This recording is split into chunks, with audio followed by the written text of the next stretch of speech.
Benvida a Ledicia Costas á Biblioteca de Verín, que hoxe estamos conectados con varios centros aquí da nosa comarca, en concreto o IES Castro Baronceli, o IES Taboada Chivite e o Colexio Amor de Dios María Inmaculada de Verín.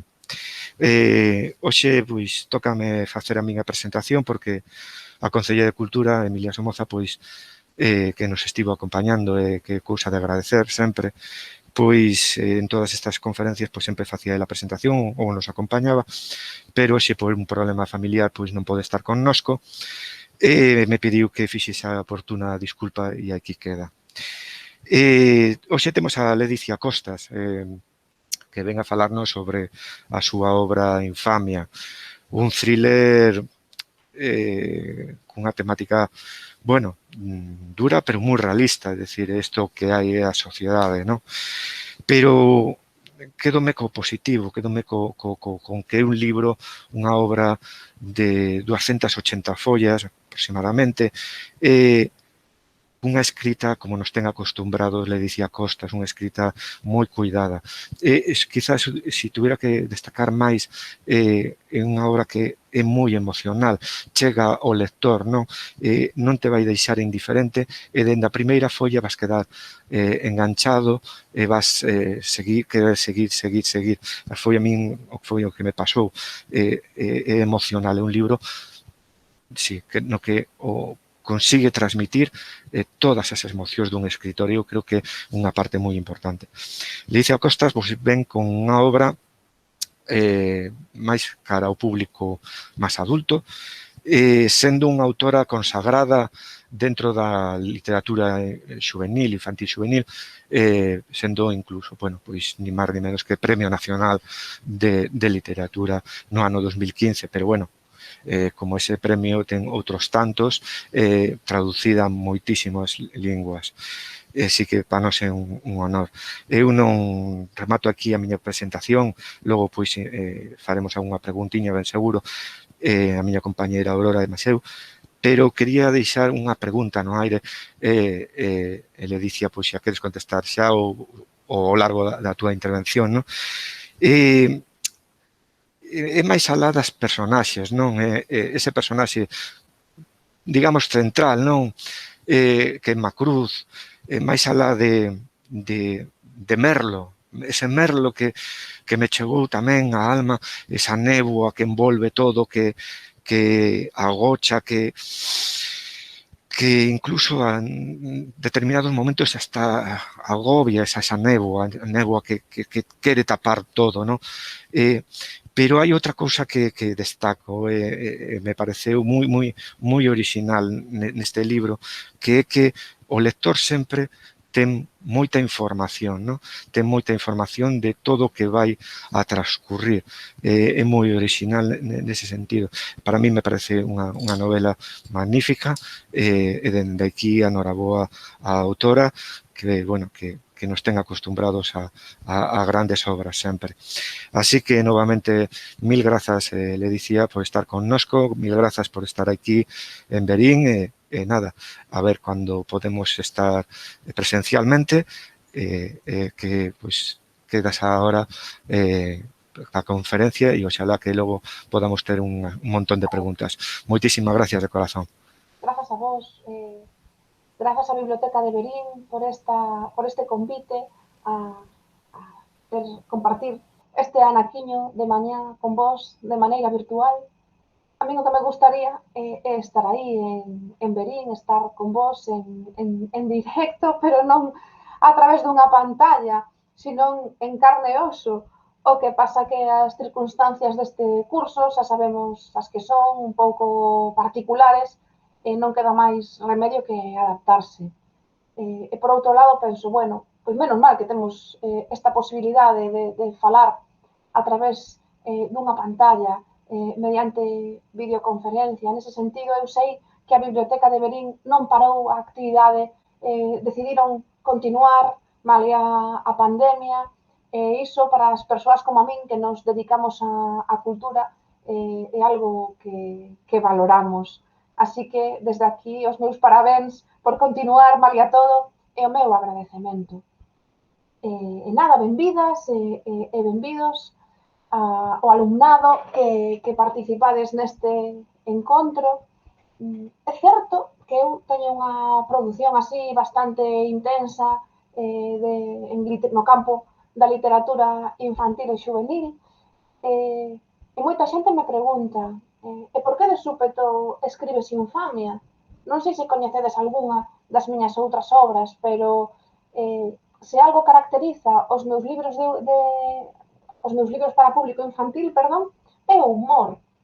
Encántame facer rir. Claro, alguén que lea Infamia faise unha idea completamente diferente, pero de verdade que sí, teño obras que son para rir e pasar grandes momentos divertidos, como Escarlatina, A cociñeira defunta, A señorita Babel, As peripecias de Extravaganza Pérez, Os minimortos, que así a miña colección máis recente.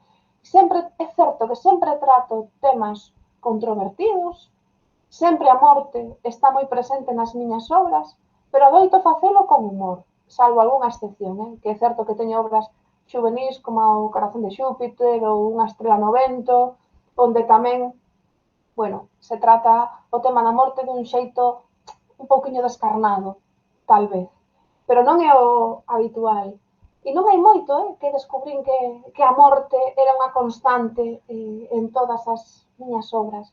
Se alguén me pregunta por que escribiches Infamia, pois diría varias cousas. Unha delas é que eu quería sair da miña zona de confort. Para min, escribir Infamia foi un reto, porque tiña tantas obras infantís e juvenis escritas, publicadas, con boísima acollida, que necesitaba facer algo completamente distinto.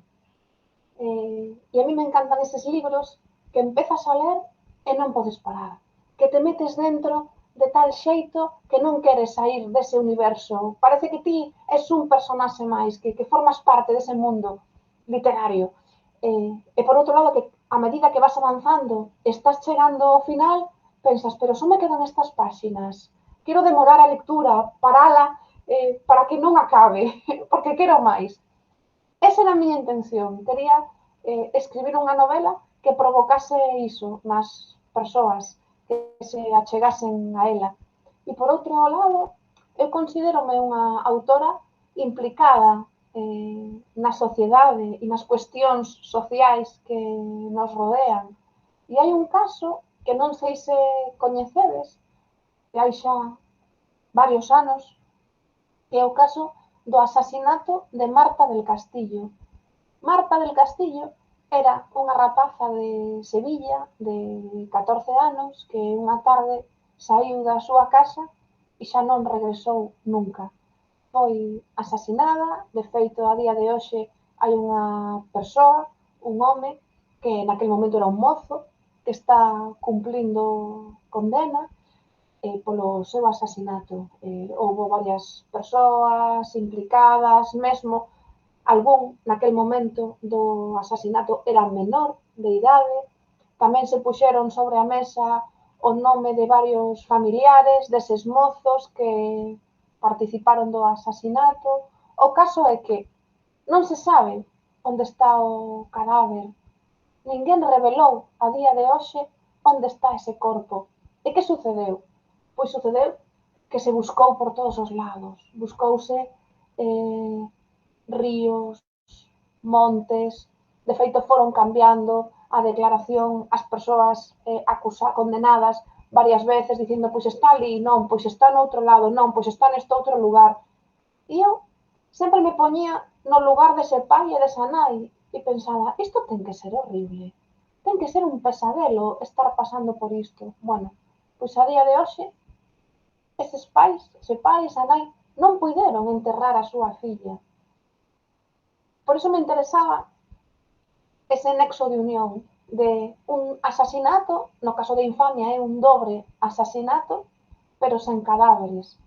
Que sucede? Pensei eu moitas veces, isto é unha opinión persoal como mera observadora. Por que non revelan onde está ese corpo?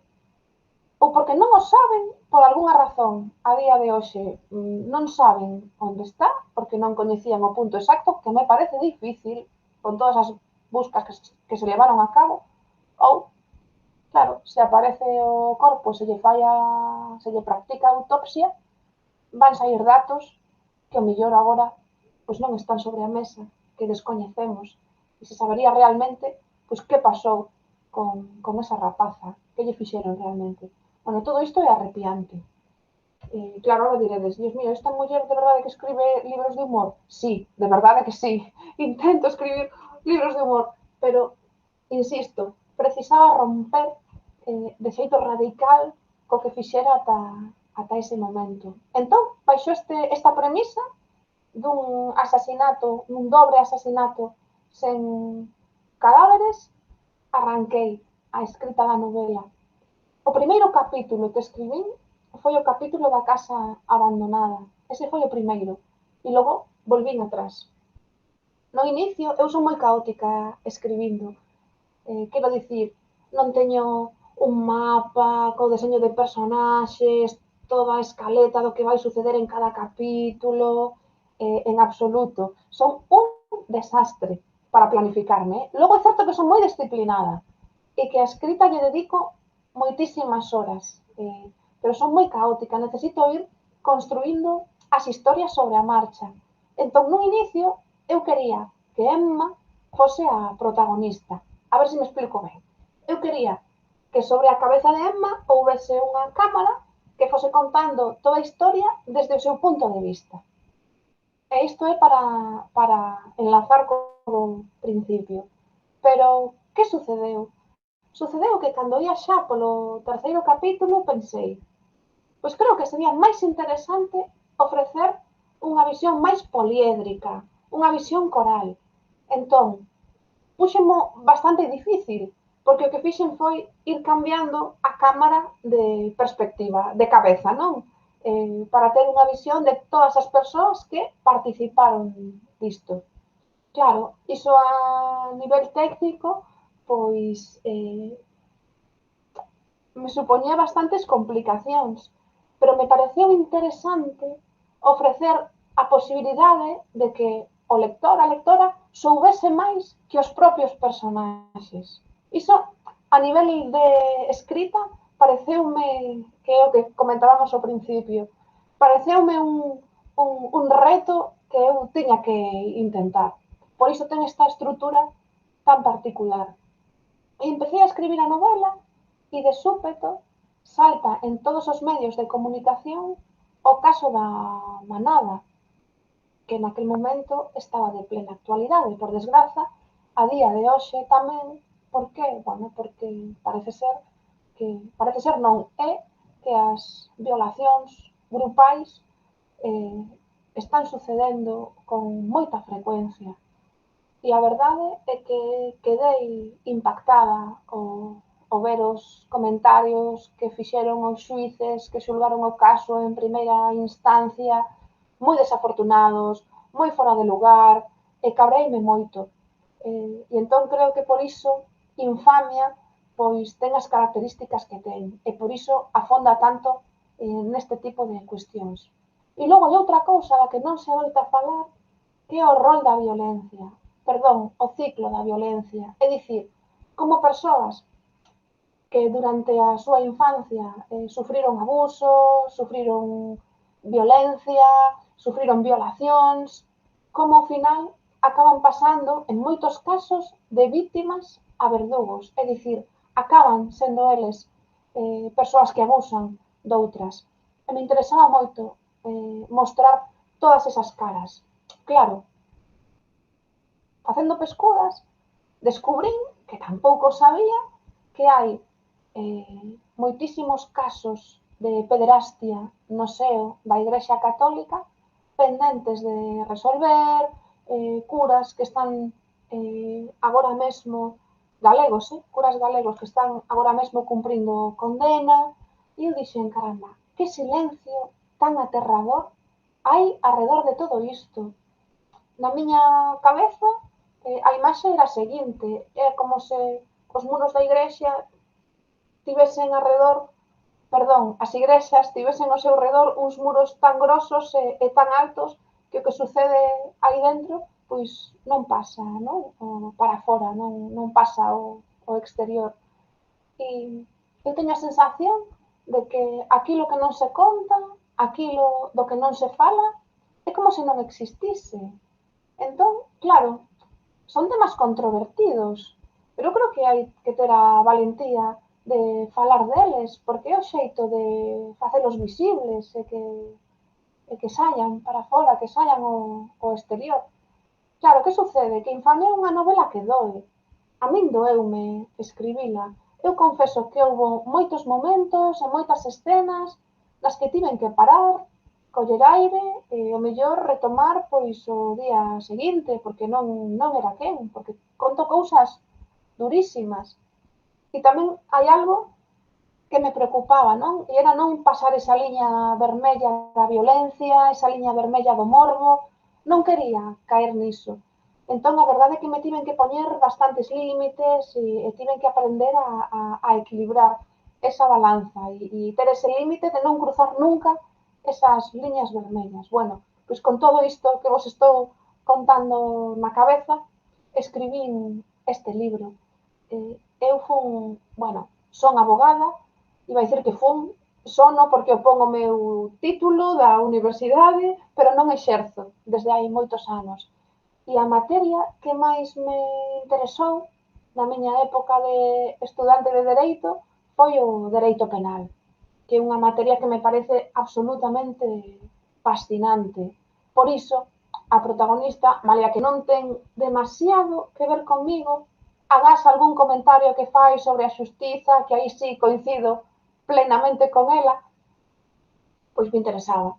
Me parecía atractivo que fose unha profesora de Dereito Penal e que ademais arrastra un trauma, que é o trauma da morte da súa irmá. Se o pensades, nesta novela, se hai algo que teñen en común todos os personaxes é que arrastran un trauma e conviven con el. De feito, ese trauma impídelles ser felices, impídelles superar certas cousas do seu pasado e son tremendamente infelices. Por qué? Porque case todos gardan un secreto e case todos arrastran un trauma. Entón, todo iso mestúrase con esa néboa densa que hai en Merlo que condiciona o seu carácter. Merlo en realidade é Beade. Beade é un lugar do rural de Vigo, do extrarradio, que está cheo de monte, onde eu me criei. Eu vivín aí 7 anos da miña vida e é un sitio, bueno, a descripción con menos néboa, que aí sí que me puse un pouco estupenda e tirei de literatura, que disso se trataba, pero ese é o lugar onde eu me criei e tive a fortuna de ter unha infancia nese sentido absolutamente libre, porque xogábamos no monte, subíamos as árbores, quixen transmitir iso. Supoño que por esa razón, esa paisaxe de Merlo pois parece tan real intentei que tivese esa forza. Bueno, isto foi a escrita de Infamia, así foi. Estas eran todas as cuestións que eu tiña na cabeza, todo isto era o que eu quería transmitir. E sucedeu algo maravilloso que eu non pensaba. Eu nunca creí que Infamia se fose ler nos centros de ensino. E cando empezou a chegarme a noticia de que se estaba empezando a ler en moitos centros de secundaria, quedei impresionada, porque me parecía que era unha novela, e me segue parecendo unha novela, que toca temas tan duros, tan espiñentos, que me fixera a idea de que ia ser unha novela que ia funcionar a marxe dos centros de ensino. E para mí foi unha grande alegría, porque tiven encontros maravillosos con alumnado de cuarto da ESO, de primeiro de bacharelato, falando deste libro. Creo que os mellores momentos que tiven con Infamia, ao final, foron nos institutos de secundaria de Galicia. Así que, nese sentido, quería darvos as grazas ao profesorado por atrevervos a chegarlles esta historia, malia o dura que é, e malia os momentos difíciles que nos fai pasar o alumnado. Non sei se alguén se anima a establecer un coloquio, a facerme preguntas, dúbidas, curiosidades. Estou aquí para resolvelas. Eu quería, son Aurora, eu quería preguntarse, bueno, outro día li unha entrevista dun escritor, John Van Veen, que novela tamén, novela negra, novela de suspense, utiliza o pseudónimo de Benjamin Black. Bueno, o caso que él decía que os libros vos son aqueles que tratan de explicar a vida, a realidade, e que na infamia, na obra, falas do abuso sexual, abusos menores, abuso da iglesia por rapaces. Ti crees, cal é a tua opinión sobre, pensas que as leis están obsoletas, que é necesario un cambio na actualidade para que as leis cúmplanse ou cambien para que o que vimos ca manada, todo iso que pasou, tiñe que haber un cambio, porque senón a sociedade non pode seguir así, non pode seguir xente aí sin un castigo.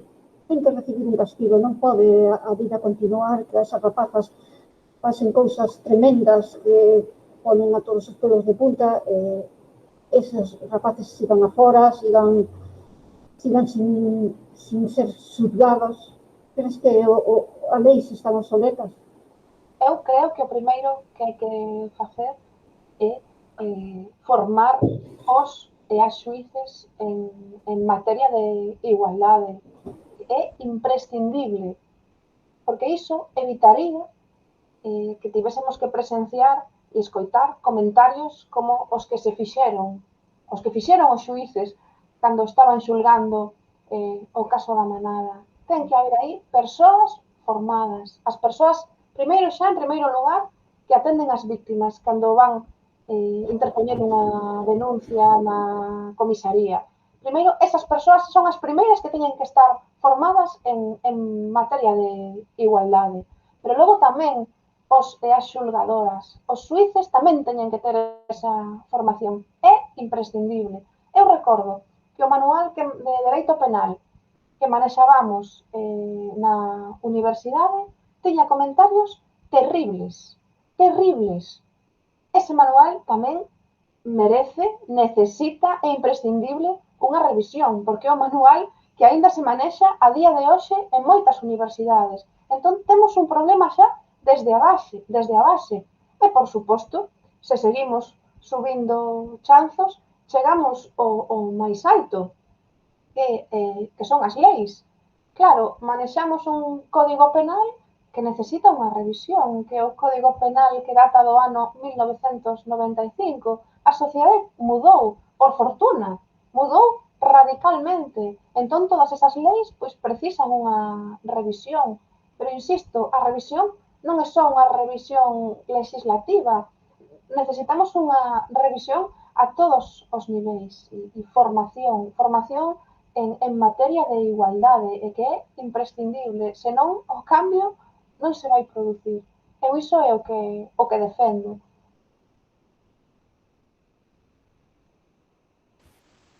Non sei se tendes alguna pregunta por os centros. Mentras tanto, bueno, podedes levantar a voz ou a mao no chat ou ben directamente a viva voz. Falaches, Ledicia, mentras tanto non sale unha pregunta. Mira, sí, Manolo. Manolo, non sei se igual está preguntando por o chat, espera un segundo. Perdón, un momentiño. Sí, queríamos preguntar, bueno, querían algúns alumnos preguntar tamén que leron o libro, algo que creo que xa che preguntaría moitas veces, se haberá segunda parte. Porque como ten ese final, bueno, o final é espectacular, pero haberá segunda parte. É un final aberto, non me extraña que me fagan esa pregunta. Teñen todo o dereito e toda a razón en facerma. E vou vos dicir a verdade do que sucedeu. Eu estaba rematando a novela e pensaba, é moi probable que no futuro necesite volver a verlo e seguir contando o que sucedeu. Claro, con outras 200 páxinas eu tería pechado a novela, pero me daba a sensación de que a historia que eu estaba contando pois me daba para escribir unha segunda parte.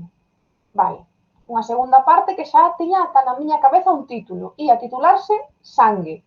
E as persoas que lestes o libro xa sabedes por qué, xa sabedes perfectamente por onde vou. Que sucedeu? Sucedeu que tiven toda a promoción do libro, que funcionou super ben, cunha acollida extraordinaria. Eu cada vez estaba máis convencida de que tiña que escribir esa segunda parte porque todo ia xenial. E de súpeto estou pa pandemia. Confínannos na casa e empezan a chegarme, como a todas as persoas do mundo, novas de mortes. Aquilo era desolador.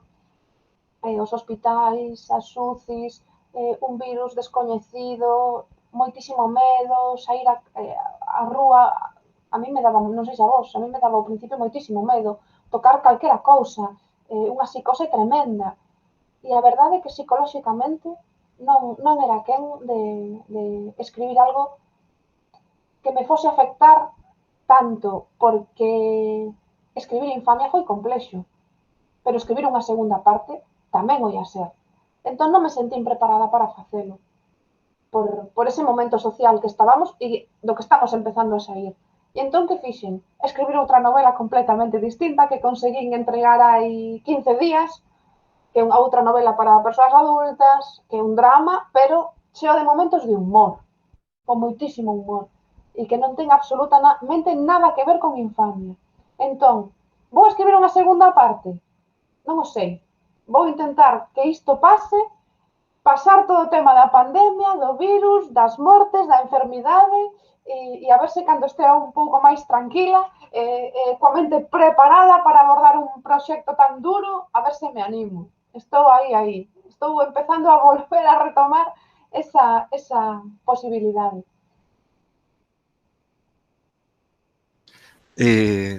Non sei se tendes algunha outra pregunta para os centros. E, mentras tanto, salgome un pouco do tema de Infamia, pero sí que é unha cousa que escoitei a varios escritores e escritoras onde a xente pensaba que, bueno, como o tema do confinamento, pois podías estar na casa, podías dedicarlle máis tempo á escrita, pero moitos deles decían o contrario, non podo escribir. A quen yo escoitei, un deles foi a Pedro Feijóo, por exemplo, ¿no?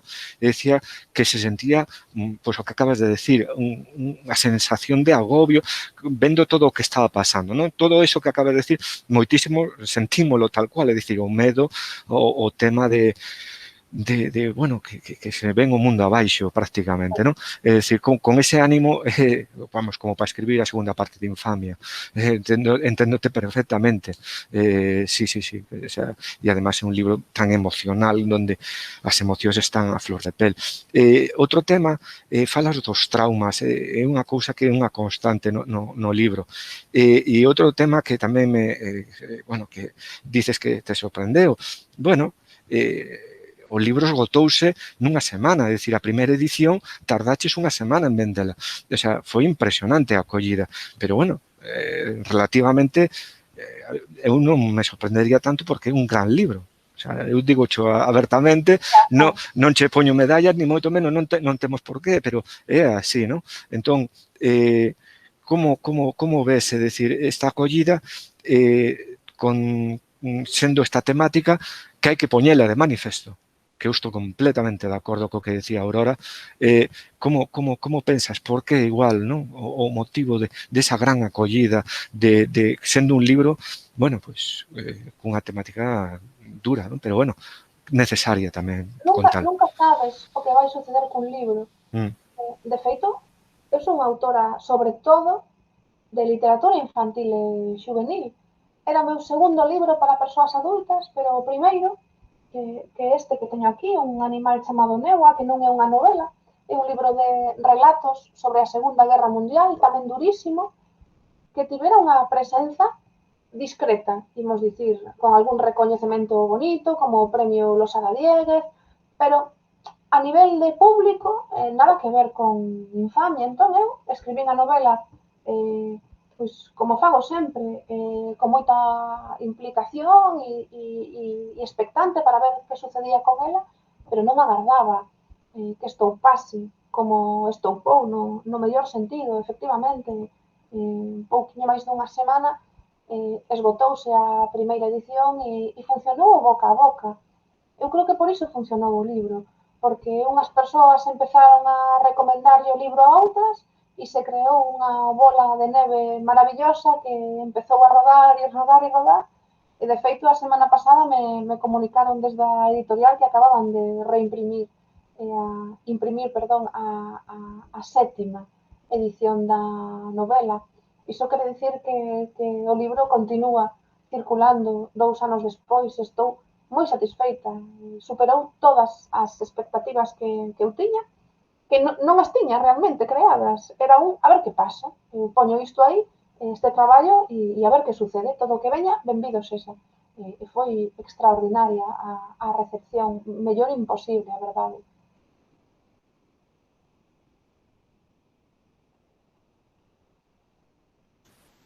Sí, Manolo. Bueno, teño aquí algunhas preguntiñas máis dos alumnos. Algúna non ten que ver con Infamia, pero vou unir as dúas. Por un lado, pregúntame se vas seguir máis centrada nas novelas adultas que nas juvenís. Iso preocúpalles un pouco porque ti sabes que é o éxito, digamos, en todos os centros educativos, penso eu. Logo, unido con iso, hai uns anos viñeras ao centro a presentar O corazón de Xúpiter e sigue sendo unha obra que ten moitísimo éxito entre todos os alumnos. E pregúntame unha alumna en que te inspiraches para escribir O corazón de Xúpiter, se tiveches tamén, non sei, algunha inspiración. Pois, que ben estas preguntas, moitas grazas.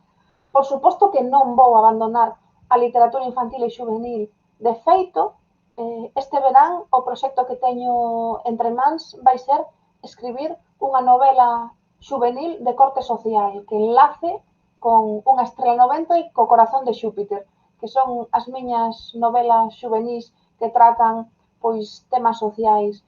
E é certo que O corazón de Xúpiter é unha novela que a día de hoxe pois se segue lendo en moitísimos centros de secundaria de Galicia e teño que dicir que con moitísimo éxito. É un libro tamén duro, pero que me dá moitísimas alegrías. E eu creo que xa é hora de que escriba outra novela desas características. Teño moitísimas ganas. Cando escribín O corazón de Xúpiter, eu tiña unha preocupación que veu dada porque empecé a recibir con certa frecuencia mensaxes privadas a través das redes sociais de descoñecidos que sempre eran homes, pois facéndome según que tipo de propostas para quedar comigo, para coñecerme. Entón eu pensei, razonei da seguinte maneira. Dixen, se eu recibo este tipo de mensaxes, é case 100% seguro que as adolescentes tamén as reciben. Entón, o punto de partida para escribir O corazón de Xúpiter foi o seguinte, dixen, que pasaría se unha rapaza, en lugar de bloquear a este descoñecido, silencialo, ignoralo, fai o contrario. Como que lle contesta e establecen contacto. Pois para min pasaría o que sucede no corazón de Xúpiter. E que pasou? Que saiu publicada a novela e aos 15 días saltou en todos os medios de comunicación do mundo unha noticia. A noticia do suicidio dunha rapaza de Canadá que tiña 14 anos e se chamaba Amanda Todd. Amanda Todd ten moitísimas cousas en común con Isla, e parece mentira, porque Isla é un personaxe de ficción, e a novela, insisto, estaba escrita antes de que este tema saíse á luz. Bueno, pois Amanda Todd sufriu acoso cibernético, como consecuencia dese acoso cibernético sufriu acoso escolar, e logo de sufrir un auténtico pesadelo, acabou suicidándose logo de varios intentos. Antes de suicidarse, grabou un vídeo que está colgado en YouTube. Se poñedes Amanda Todd en YouTube, podedes ver a súa historia contada por ela mesma. Ela colleu uns folios, escribiu todo o que lle sucedeu e vai pasando os folios e relatando a súa historia. É durísimo de ver, pon a carne de galiña, pero creo que é interesante ese visionado, porque nos pon sobre aviso e a mí me preocupaba moito o tema do acoso cibernético e sempre me preocupou moito tamén o tema do acoso escolar e pensei que as dúas cousas podían de algún momento estar relacionadas e así foi.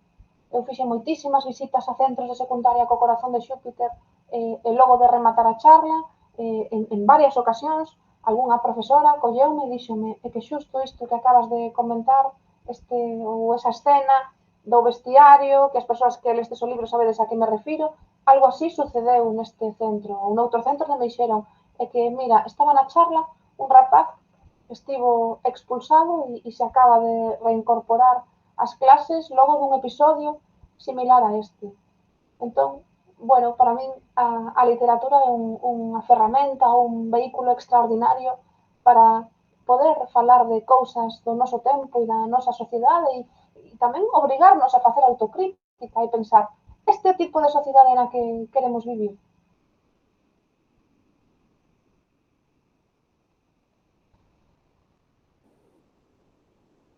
Non sei, fago eu unha pregunta. Bueno, eu lendo sobre a tua bibliografía, notase que fuches unha lectora, bueno, tempraneira, podías decir, non sei, tiveches un premio na tua adolescencia, non sei, bueno, tamén penso que eu leín Escarlatina, a cociñeira difunta, e a tua obra trata sobre a morte.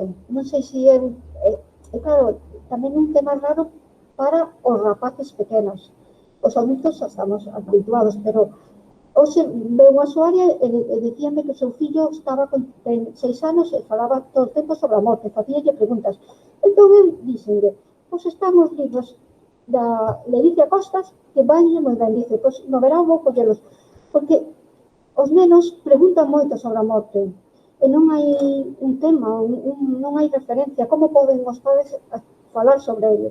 Entón, creo que tú o tema o levas moi ben, o que dicías tú, son comedia, libros de humor, ves a Escarlatina cociñando e todo eso, como desmitificas a morte. Que te levou a escribir sobre ello? Non sei. Bueno, primeiro que sempre me gustou a literatura gótica, as historias de ultratumba, fantasmas, espíritos, o alén, as criaturas da noite, desde sempre, como lectora, sempre me gustaron ese tipo de historias. E logo que as persoas adultas temos unha grandísima incapacidade para falar da morte aos máis pequenos.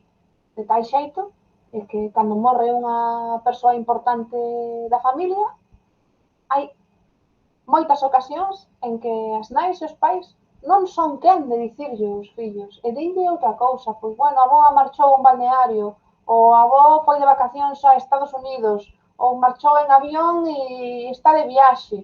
Claro, logo, cando caen na conta de que iso non foi así, é como unha especie de dobre decepción, porque, por un lado, descobren a mentira, que é unha mentira para non facer dano. Non é unha mentira, non, ao revés, non? Pero descubren a mentira, que os enganaron, séntense enganados. E por outro lado, descubren que esa persoa non marchou de viaxe, non está de vacacións, non está nun balneario, senón que faleceu. Entón é doloroso. Por iso escribín Escarlatina, porque me parecía importante falarlle sobre a morte. Cal é a chave? Bueno, pois facelo co rexistro axeitado, que para min é o humor. Eu creo que con respeto e con humor pode falarse de prácticamente calquera tema, mesmo da morte, con todo o que iso implica.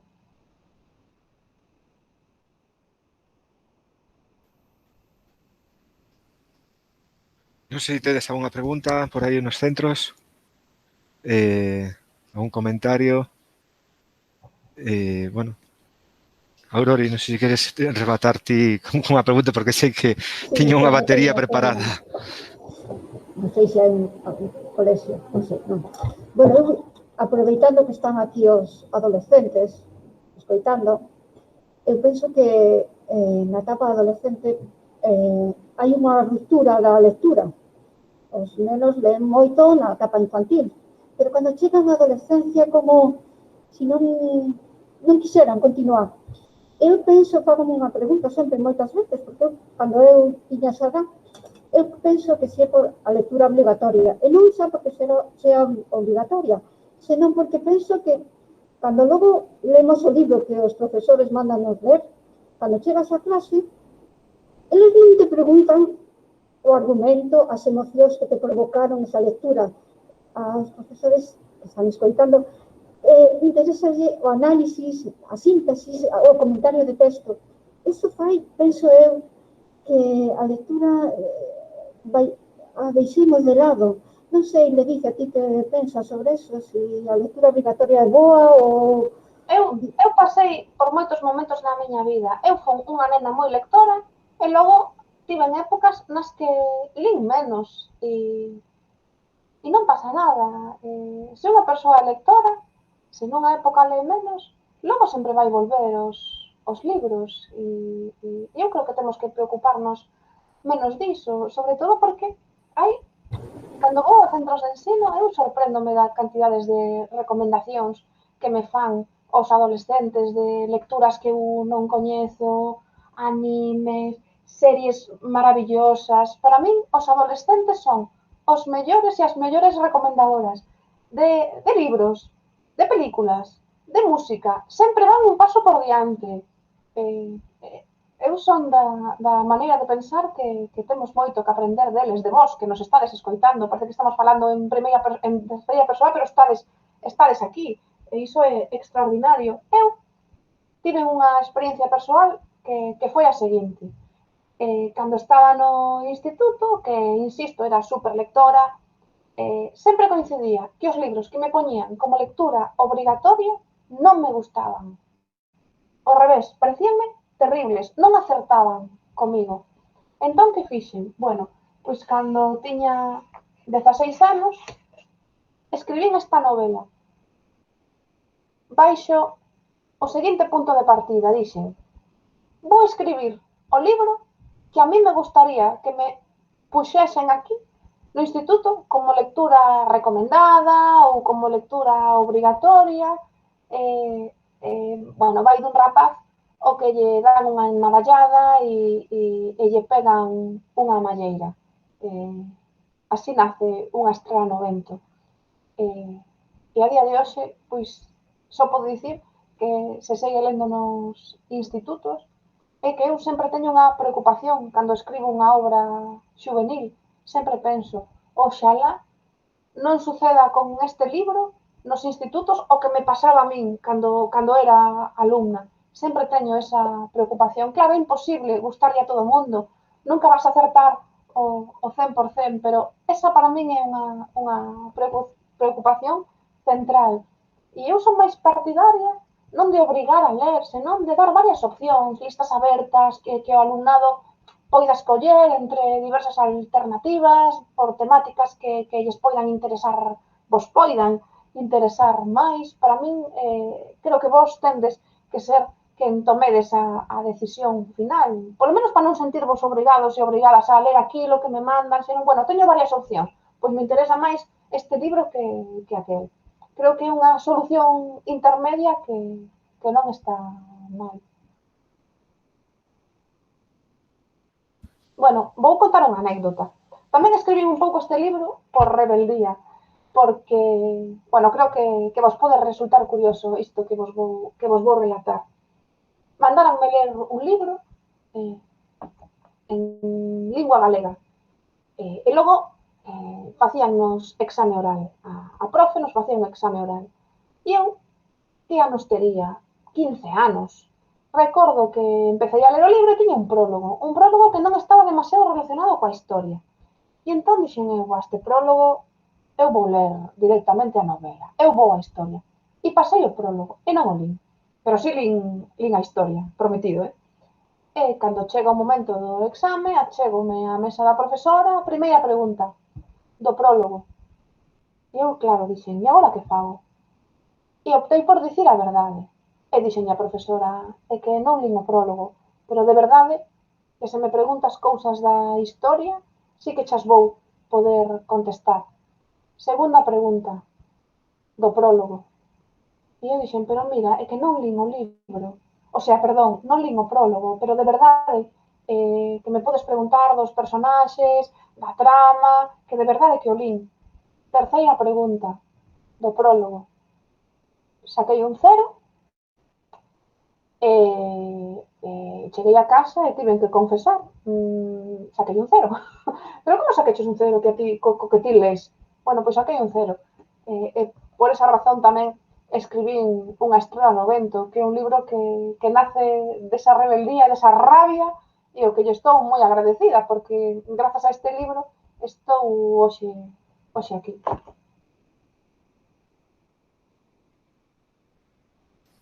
A verdad que é unha anécdota magnífica, o sea, triste, pero magnífica, moi triste. Sí. Pero bueno, Creo que Daniel quere dicir algo, non? Non estou segura, pareceume.